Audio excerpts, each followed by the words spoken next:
All right, everybody, we've got some breaking news that's just come through.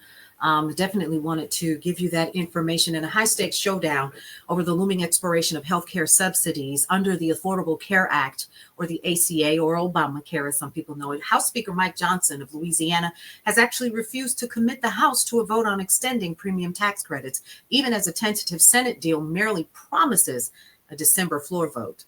So here's what's happening.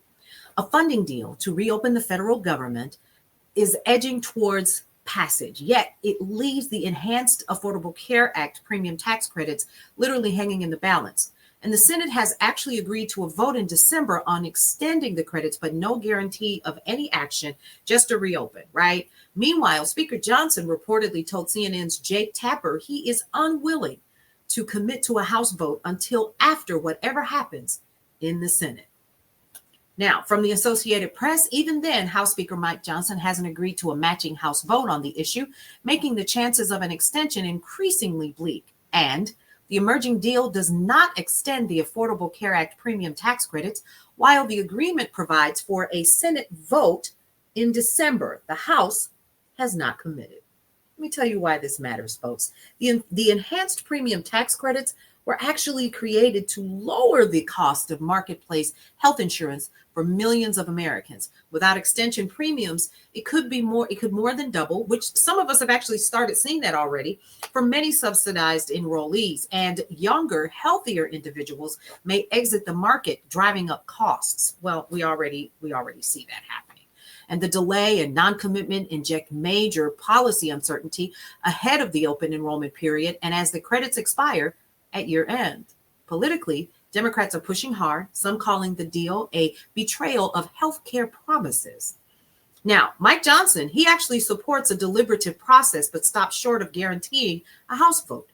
Senate Majority Leader John Thune of South Dakota backed the budget deal that clears the way for a December vote on tax credits. Senate Democrats, several actually broke rank to support the reopening of the government, even without a tax credit extension. Backlash is actually unfolding in the Democratic team, their little group over there.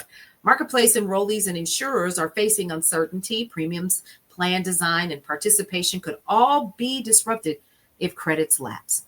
So worst case scenario, credits expire due to inaction, triggering sharp premium hikes, reduced marketplace enrollment, and broader cost shocks across the system.